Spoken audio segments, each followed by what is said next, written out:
already heard, the Baltimore Police Department made an arrest early this morning in the murder of Dante Barksdale, a beloved leader of our Safe Streets anti-violence program, a son of Baltimore, and to me, most importantly, my friend and brother. I cannot thank the brave women and men of BPD enough for their diligent work in apprehending a suspect. I want to thank them directly for their work, in particular the work of the great homicide detectives that worked on this case, and the folks in the Warrant Apprehension Task Force.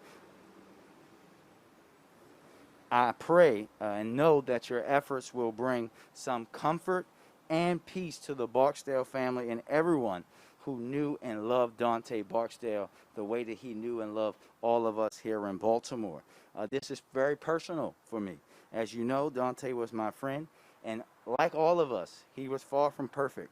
But he was called for a perfect mission for his life, and that was his mission was to eradicate the harsh legacy of violence that has plagued our city for generations. Like us all, Dante made mistakes, but ultimately he turned his life around, and as an outreach coordinator for Safe Streets, he was persistently in our toughest communities to engage young people and impart healthy approaches to solving conflict. That's what he did each and every day of his life. He went to the places where most people won't go. He talked to the people that most people are afraid to talk to. He did the things that most people only will say with their fingers on the internet. That's who Dante was. He believed that everyone had value and a purpose. Yet this brother became a victim of the very gun violence that he was determined to prevent, and that he did prevent thousands of times. We're standing in front of the health department because this is where Safe Streets was originally housed. And I've stated time and time again that public safety is a public health issue. To effectively cure violence, we must address the root causes of it and widespread gun violence that has afflicted Baltimore for far too long. And let me be clear. The responsibility of tackling violent crime does not and cannot rely solely on the shoulders of the BPD. Everyone standing here has a role to play in moving Baltimore forward. Every city agency will and must be concentrated on it, committing to doing what Dante has left for us to do, finishing his work. We must stay the course. If Dante can muster the courage to look beyond his current circumstance and reimagine his life, then we have a moral obligation to reimagine what public safety looks like here in our city. Dante heeded the call of redemption and peace, and as he said, forgiveness was the realest thing that he ever learned of. It is past time. It is past time for Baltimore, the community, leaders, government, everyone to work together to do the same. I also want to say that we're joined today by Erica Bridgeford from Baltimore Ceasefire, and with that, I will turn it over to Director Jackson.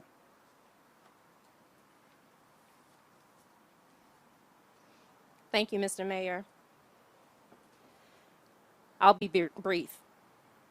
I'd like to start by first thanking BPD for its tireless investigatory pursuit of identifying a suspect in Dante's murder. Our office appreciates the hard work of the detectives and the officers assigned to the case. Since Dante's murder, our office has provided ongoing therapeutic and mental health supports to our team members. We'll continue to do that in partnership with Dr. Tara Doty of Sage Wellness and other benefits providers. I spent time this morning talking to team members, and the news brings a flurry of emotions for us. You know that feeling when you have a scrape on your leg and it's just starting to get that light film of new skin over it, and then you fall again and the skin gets ripped off? That's the feeling. Man, oh man, that's the feeling. It's a reminder that there's so much more wound work that needs to be done in Baltimore City communities. What the Safe Streets family feels right now is grateful and relieved and angry and saddened. We also feel determined, and we remain dedicated, more dedicated than ever, knowing that Tata walks beside us as an ancestor to honor his life's light to do this work. We understand how transformational this work is, and we vow to continue to partner with folks who are at the highest risk of being shot or being a shooter themselves, so that they can reach the highest versions of themselves, to show them that they deserve better, that better is within reach, and that they don't have to do it by themselves. I'll close by sharing that I blindly choose one of 50 meditation stones almost every day. The stone that I drew today, I've only drawn 3 times since becoming the director of MONSE. The first day on the job, the day that the verdict in the George Floyd murder case was read, and today. The stone says justice.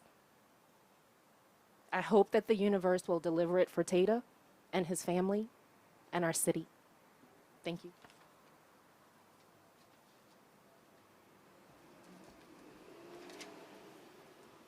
So good morning, everybody.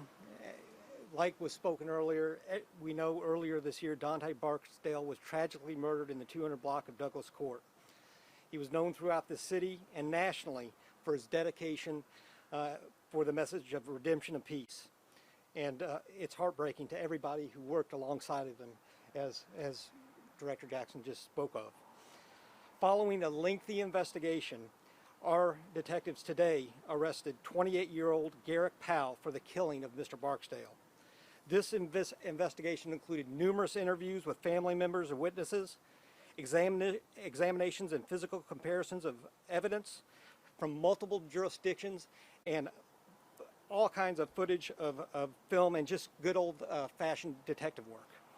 With this information and in collaboration with the State's Attorney's Office, we were able to obtain an arrest warrant for Mr. Powell. Our Warrant Apprehension Task Force and our partners at the U.S. Marshal's Office were able to effect an arrest today in the 400 block of North Elwood Avenue without incident. Garrick Powell is yet again no stranger to our justice system, and we must continue to work even harder to end this ongoing cycle and end the revolving door of repeat offenders that we see in the city and in this country. As Commissioner Harrison mentioned earlier today, I cannot stress enough gratitude to the men and women who worked tirelessly to bring this case to conclusion. The homicide detectives would not stop with this case and worked every day to bring this case to conclusion. I'd also like to thank the WATF folks who worked tirelessly to bring Mr. Powell into custody and the U.S. Marshal's Office.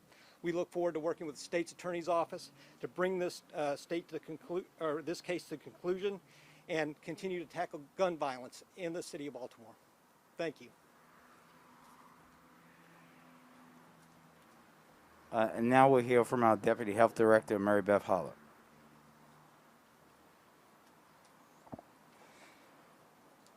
Good morning, and thank you for being here.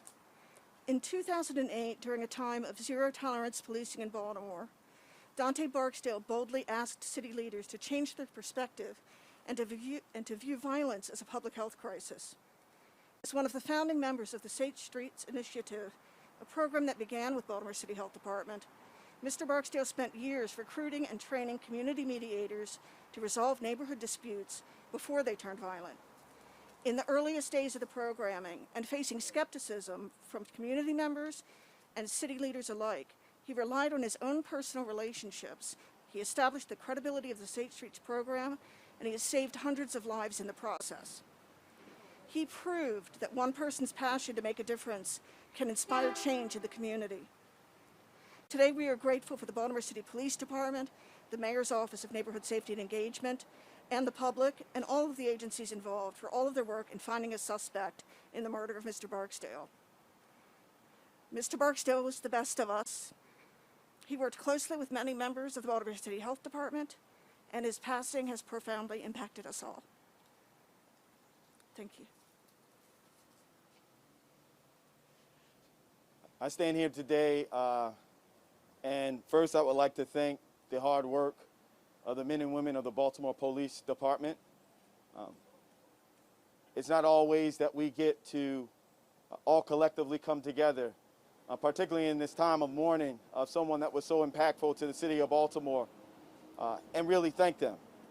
And I think everybody at this stage today, truly, truly from the bottom of their hearts, thank them, because this wasn't an easy case.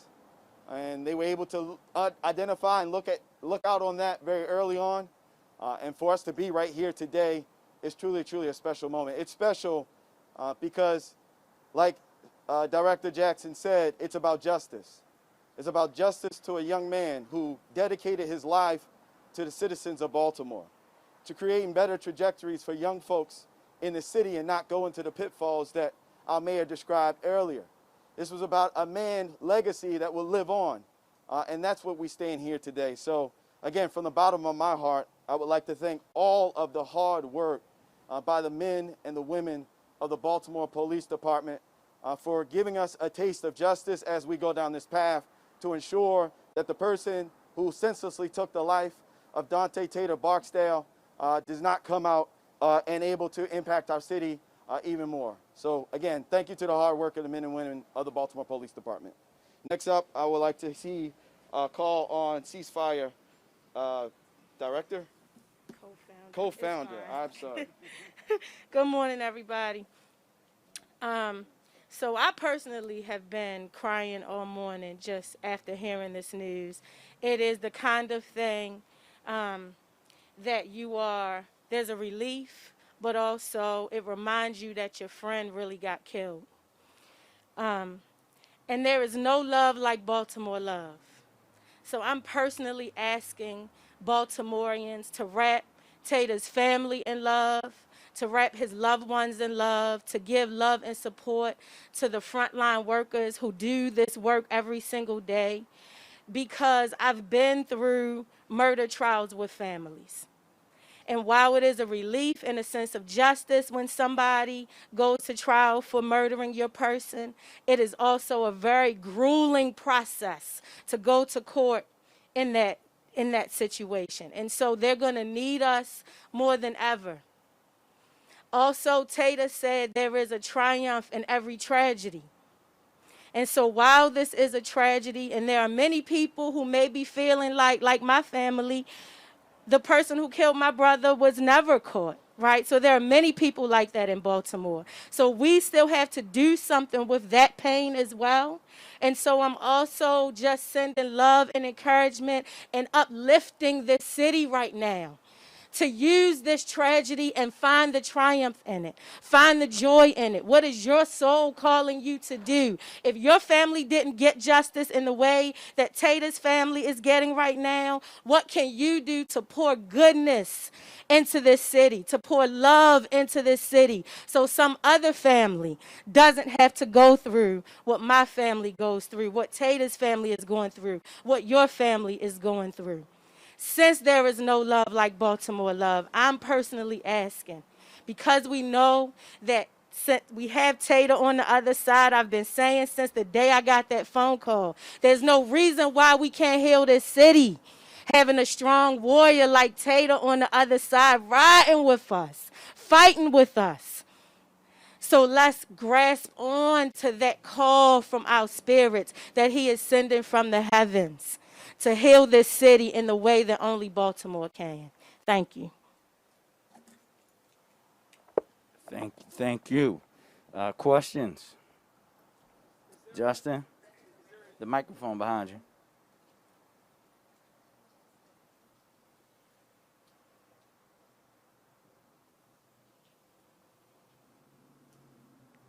Try it now. A question I think everybody has is there a known motive?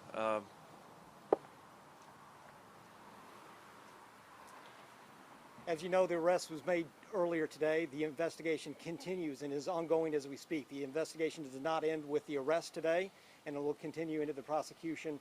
We're not ready to speak on that, and I think that's something that will come out as we move to the court process. Is the motive unknown, or are you not ready to say? We're continuing to work through that process right now. Like I said, the investigation is still ongoing.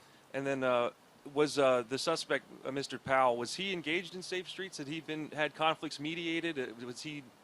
Are you aware of him?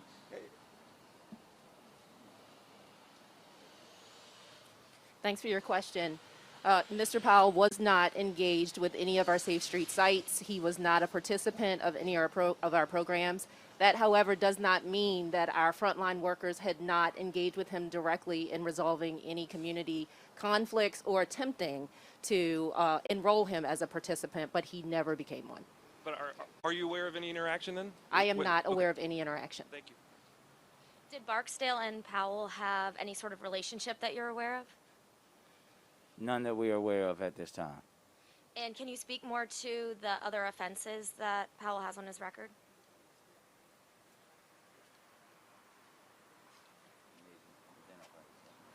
Good morning. My name is Major Steve Homan. I'm the commander of the homicide section.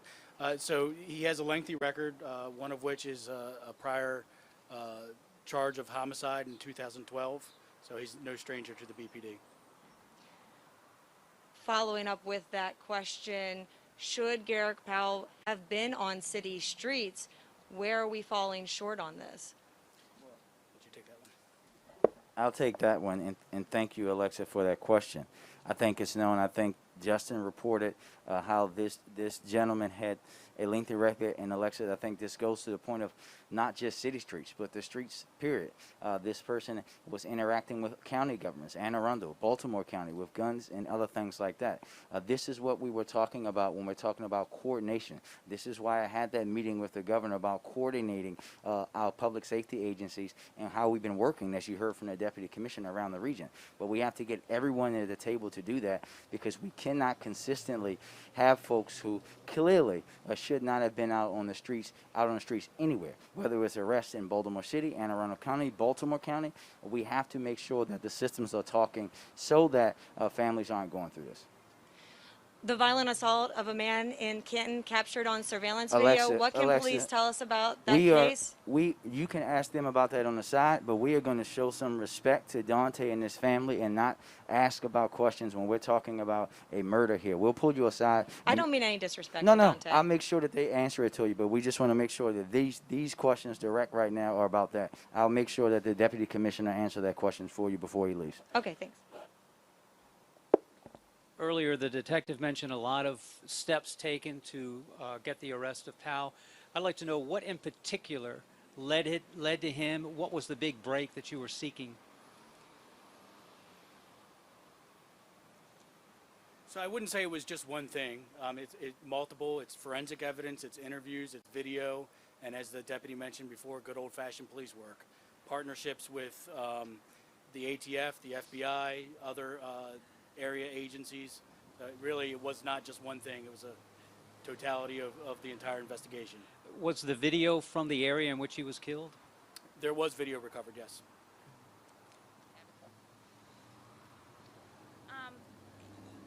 You guys mentioned the fact that he was taken into custody this morning, but can you give us some details about why it took so long? There are people in this area who knew where the suspect was. I know you guys didn't name the person, but is there any concern that people didn't step up if they suspected that he was the suspect?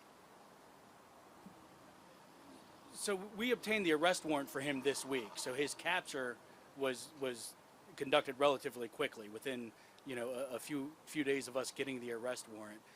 As we mentioned, it was a lengthy investigation, and he was developed as a suspect, but we had to build that case along with our partners at the state's attorney's office, to meet that threshold to get an arrest warrant. And I know the mayor talked about this, but do we know if he knew Mr. Barksdale, even if Mr. Barksdale didn't know him? I wouldn't be appropriate to comment on that now in terms of their relationship. Can you answer this? Do you know if it was targeted or random? It does not appear to be a random act. I got one more. As far as his, he was on home monitoring from a gun charge in Anne Arundel. Was he, had he absconded from that? Had he taken off the ankle monitoring? Was it difficult to locate him? With the understanding that he did bring him in within a couple days. So there was some indication that he did remove the monitor at one point. He did have to go back to court for that, and that was resolved in the other county, but that did not have an impact on our ability to find him. And if I could ask the state's attorney, do you think the home monitoring program is working generally?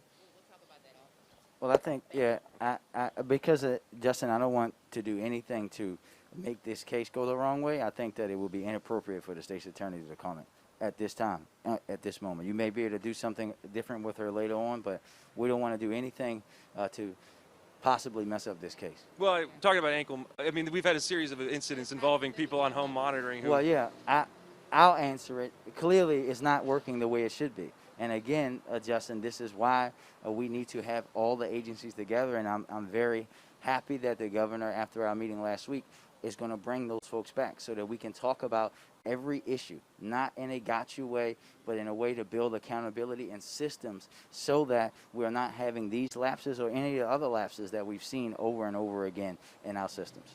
Thank you, everybody.